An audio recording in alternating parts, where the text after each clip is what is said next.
मैं तो पापा के साइन भी खुद ही करता हूँ रिपोर्ट कार्ड पे। चल मस्ती मस्ती करते हैं। अच्छा ला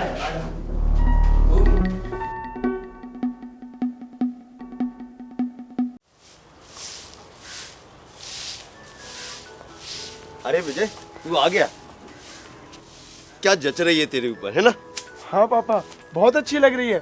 थैंक यू। अच्छा जी, घर से पैसे लेके गए अपने कपड़ों के लिए और ले आए विजय के लिए। मेरे कहाँ दिन है, अब तो विजय के दिन है पहनने के। हैं? और जब विजय की नौकरी लग जाएगी तब पहनूंगा खूब कपड़े। हाँ क्यों विजय? हाँ पापा। अच्छा, तेरी पढ़ाई कैसी चल रही है? अच्छी चल रही है पापा। इम्तिहान कब है तेरे? अभी कोई इम्तिहान नहीं हुआ, अभी वक्त है। अच्छा चल खाना खा ले। हाँ जी।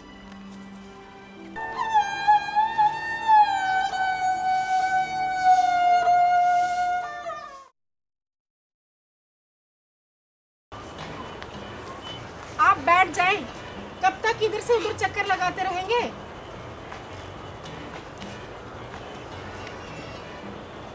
बैठ जाओ, विजय आ जाएगा। अरे कैसे बैठ जाऊं? बरसों की मेहनत का फल आज मिलने वाला है। हाँ? उसका रिजल्ट आने वाला है और हमारी बरसों की तपस्या का आज इम्तिहान है। लो विजय आ गया। माँ, मैं पास हो गया। बीटेक पूरी होगी मेरी। वाह वाह वाह मेरे बेटे, मेरा बरसों का सपना तूने पूरा कर दिया, हमारी तपस्या सफल कर दी। कौशल्या, तू कहती थी ना कब पहनोगे नए कपड़े? अब पहनूंगा मैं नए कपड़े और आंगन में हुक्का रख के बैठूंगा। अब आएगा मेरा वक्त। क्यों विजय? हाँ पापा। पापा, कल हमारे कॉलेज में बड़ी बड़ी कंपनी आ रही है नौकरी देने के लिए। तुझे जरूर सबसे बड़ी कंपनी चुनेगी। आखिर तूने मेहनत भी तो की है। ऐसे ही आगे बढ़ते रहना बेटा। शाबाश।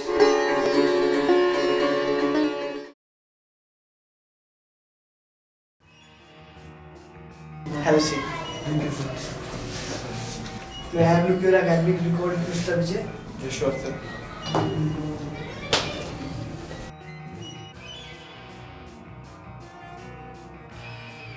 आपका एकेडमिक रिपोर्ट देखने के बाद पता चलता है कि पहले सेमेस्टर के बाद आपके नंबर लगातार कम होते जा रहे हैं। इसकी कोई खास वजह मिस्टर विजय? नहीं सर, मैंने तो पूरी मेहनत की थी। Okay, tell me, why did you choose BTech as a career after completing your 12th standard? Sir B Tech मैंने इसलिए चुना क्योंकि इसमें आगे बढ़ने का बहुत स्कोप है। क्या आप थोड़ा विस्तार से बताएंगे इसमें क्या स्कोप है? Okay Vijay, do you know anything about our company profile? No sir. Interview के लिए आए हैं और उसके विषय में आपको कुछ भी नहीं पता है तो आप इंटरव्यू क्यों देने आए हैं? हमें आपको नौकरी क्यों दे मिस्टर विजय? बताइए। सर मैं हार्ड वर्क करूंगा, मैंने बीटेक की है, वो आपके काम आएगी। अगर इतनी मेहनत आपने अपने कॉलेज में की होती तो आज आप इतने ऐसा ही ना होते विजय। मिस्टर विजय, केवल डिग्री से कुछ नहीं होगा। हमें नौकरी उन विद्यार्थी को देंगे जिनके पास डिग्री के साथ साथ काम करने की काबिलियत भी होगी। बिना काबिलियत और मेहनत के ऐसी डिग्री हमारे किसी काम की नहीं है। हम आपको नौकरी तो नहीं दे पाएंगे, लेकिन एक राय अवश्य देंगे कि एग्जाम में पास होने के लिए नहीं, काबिल होने के लिए पड़ेगा। अपनी लैंग्वेज में सुधार करिए और अच्छे दोस्तों के साथ रहिए। आई एम सॉरी, हम ये नौकरी आपको नहीं दे सकते। मैं कौन हूँ?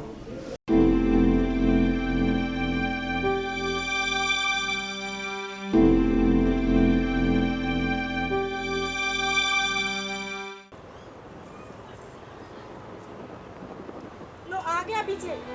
अरे आ गए बरखुरदार। किस कंपनी के भाग्य खुले हैं? किस कंपनी को चुना है तुमने अपनी नौकरी के लिए? लगता है थक गया। आज नौकरी नहीं मिली। क्यों? वो मेरे कोर्स वाली कंपनी नहीं आई ना, इसीलिए। ओह, आ जाएगी आ जाएगी। आज नहीं तो कल आ जाएगी। नौकरी तो पक्की है ही। आज ना सही कल सही। चल खाना खाते।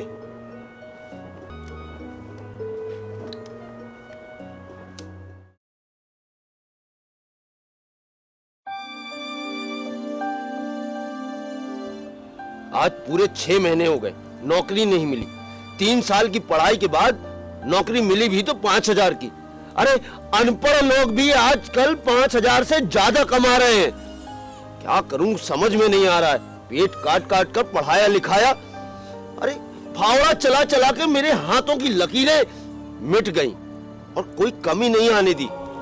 पर आज है कि क्या सोचा था क्या हो गया।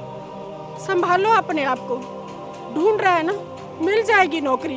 क्या खाक ढूंढ रहा है? अरे इसके साथ के सारे लड़के नौकरी पे लग गए। इतना बड़ा कॉलेज था, इतनी सारी फीस जमा की, हाथ में आया तो कुछ भी नहीं। इतना सब किया, लड़का है कि घर में बैठा बकरियां चरा रहा है। कहती है कि नौकरी ढूंढ रहा है। अरे इससे ज्यादा तो आजकल अनपढ़ कमा रहे हैं। नमस्ते अंकल। नमस्ते बेटा। अंकल मुंह मीठा कीजिए। अरे वाह, ये मिठाई किस खुशी में? अंकल मेरी जॉब लग गई है, टीचर बन गई हूँ मैं। अरे वाह बेटा वाह, हाँ भगवान तुमको खूब तरक्की दे। विजय बेटा क्या कर रहे हो आजकल? क्या बात है हरिशरण जी, सब कुछ ठीक तो है? क्या बताऊं भाई साहब, विजय को लेकर मैं बहुत परेशान हूं। कोई राह ही नजर नहीं आती। विजय को इतना पढ़ाया लिखाया, खुद भूखे रहे, पर विजय को कॉलेज भेजा, और उसका परिणाम कुछ भी नहीं निकला। आज पूरे 6 महीने हो गए। इतना पढ़ लिख कर भी अनपढ़ों की जिंदगी जीने के लिए मजबूर है ये। हम तो अनपढ़ हैं ही, पर ये पढ़ लिख कर भी घर में अनपढ़ों की तरह बैठे हुए हैं। इन्होंने 3 सालों से कोई कमीज नहीं सिलाई ताकि पीछे के लिए पैसे कम ना पड़ जाए, लेकिन आज जब 3 सालों से घर बैठा देखते हैं तो कलेजा फट सा जाता है। अरे हरिशरण जी, अपने आप को संभालिए। चुप हो जाओ आंटी, बस करो, सब ठीक हो जाएगा। विजय बेटा क्या पढ़ाई की है आपने? जी बीटेक, कौन से कॉलेज से? ATY college. ये बीटेक करने की सलाह आपको किसने दी है? जी किसी ने नहीं, अपने दोस्त के देखा देखी में मैंने बीटेक में दाखिला ले लिया था। आपका दोस्त क्या करता है? जी वो विदेश में नौकरी कर रहा है। 6 महीने पहले उसकी नौकरी लगी थी, तभी से वो विदेश में है। हरिशरण जी एक बात तो साफ है, बीटेक करने में कोई बुराई नहीं है, वरना आज विजय का दोस्त विदेश में ना होता। अच्छा आप एक बात बताइए, आप कभी विजय के कॉलेज गए हैं उसकी पढ़ाई देखने के लिए? जी नहीं, पर कॉलेज तो बहुत बड़ा था। कॉलेज से कोई आया विजय की पढ़ाई के विषय में बात करने के लिए? 3 साल में तो कोई नहीं आया। मैं समझ गया हरिशरण जी, ये अकेले विजय की कहानी नहीं है। विजय जैसे हजारों नौजवानों की कहानी है जो शिक्षित होते हुए भी अशिक्षित हैं, जिनके पास डिग्री तो है लेकिन काबिलियत नहीं है। और एक बात बताऊं मैं आपको, अगर सही समय पर हमें शिक्षा क्रांति के मानव जी न मिले होते, मुझे और प्रिया को अगर सही समय पर मार्गदर्शन न मिला होता, तो प्रिया भी आज विजय की तरह घर बैठी होती और हम अपने भाग्य को रो रहे होते। हमारे प्रिया के उज्जवल भविष्य के नींव रखने वाले और अपने मार्गदर्शन और निगरानी में उसे कामयाब बनाने वाले शिक्षा क्रांति के मानव जी ही हैं। अच्छा, ये शिक्षा क्रांति क्या है और ये मानव कौन है? हम जैसे कम पढ़े लिखे और अपने काम में व्यस्त रहने वाले लोगों के लिए वरदान है शिक्षा क्रांति। और क्या करते हैं? एक विद्यार्थी का उज्जवल भविष्य के लिए हर जरूरी काम करते हैं, यहाँ तक कि पढ़ाई पूरी होने के बाद उसकी नौकरी का भी प्रबंध करते हैं। अरे अपनी प्रिया की नौकरी भी तो उन्होंने ही लगवाई है। पहले हम भी प्रिया को किसी भी कोर्स में एडमिशन दिलवा देते, लेकिन फिर शिक्षा क्रांति ने प्रिया का टेस्ट लिया और उसे सही कोर्स और सही कॉलेज बताया।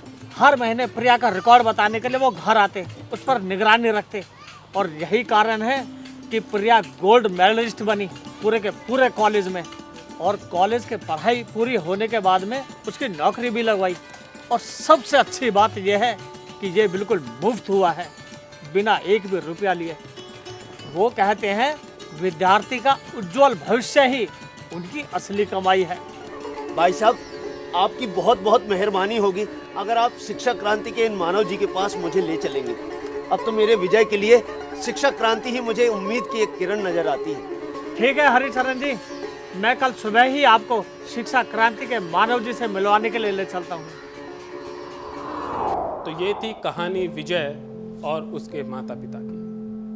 दरअसल ये आप बीती सिर्फ अकेले विजय की नहीं है। विजय की ही तरह हर वर्ष हजारों लाखों विद्यार्थी अपने लक्ष्य से भटक जाते हैं, नाकामयाब हो जाते हैं। उनके माता पिता को रोना पड़ता है क्योंकि उनके सपने टूट जाते हैं। अपने बच्चों के भविष्य और शिक्षा के लिए किए गए उनके बलिदान का कोई मोल नहीं रह जाता। जब विजय के माता पिता की तरह अन्य माता पिता को मैंने रोता हुआ देखा और जब विजय की ही तरह अन्य विद्यार्थियों को मैंने असफल होते देखा, तो फैसला किया कि शिक्षा क्रांति की स्थापना करनी है, ताकि फिर कोई विद्यार्थी विजय ना बन पाए, ताकि फिर किसी माता पिता को रोना ना पड़े, किसी माता पिता के सपने ना टूटे। अपने बच्चों के लिए किए गए उनके बलिदान की कीमत उनको मिलनी ही चाहिए। शिक्षा क्रांति सही मायनों में शिक्षा के क्षेत्र में एक वरदान है, खास तौर पर उन माता पिता के लिए जो कम शिक्षित हैं और चाहकर भी अपनी बच्चों की मदद नहीं कर पाते। साथ ही ऐसे माता पिता के लिए भी जो 2 वक्त की रोटी कमाने में इतने ज़्यादा व्यस्त हैं कि अपने बच्चों की शिक्षा पर कोई ध्यान दे ही नहीं पाते। शिक्षा क्रांति बच्चों की काउंसलिंग से लेकर उनकी नौकरी तक शिक्षा से संबंधित हर काम करता है, और सबसे बड़ी बात, फ्री करता है। शिक्षा क्रांति के किसी भी कार्य के लिए बच्चों के माता पिता से किसी भी तरह की कोई भी राशि नहीं ली जाती है। शिक्षा क्रांति की सभी सेवाएं बिल्कुल मुफ्त हैं। साथ ही साथ शिक्षा क्रांति बच्चों के माता पिता को बच्चों की शिक्षा से जुड़ी हुई पल पल की जानकारियां उपलब्ध कराता है। बच्चा शिक्षा संस्थान गया या नहीं गया, बच्चे के इम्तिहान में कितने नंबर आए, बच्चे के दोस्त कौन लोग हैं। शिक्षा क्रांति इस बात को भी देखता है कि बच्चा कहीं गलत दिशा में तो नहीं जा रहा है। साथ ही साथ शिक्षा क्रांति शिक्षा संस्थानों को अच्छे अध्यापकों को नियुक्त करने के लिए भी बाध्य करता है, क्योंकि अध्यापक अगर सही नहीं होंगे तो बच्चों को सही शिक्षा नहीं मिलेगी। लेकिन शिक्षा क्रांति का प्रयास अधूरा ही रहेगा जब तक हमें आपका साथ नहीं मिलेगा। हमें आपके साथ की ज़रूरत है अपने बच्चों के भविष्य को बनाने के लिए। यदि आप चाहते हैं कि आपके बच्चे का भविष्य उज्जवल हो, उसके हाथ में सिर्फ डिग्री ना हो बल्कि उसके अंदर काबिलियत भी हो ज़माने की हर चुनौती का डटकर सामना करने की, तो आइए हाथ मिलाते हैं, शिक्षा क्रांति के साथ आगे बढ़ते हैं और अपने बच्चों का भविष्य उज्जवल बनाते हैं। बच्चों का भविष्य उज्जवल होगा, समाज का भविष्य उज्जवल होगा, देश का भविष्य उज्जवल।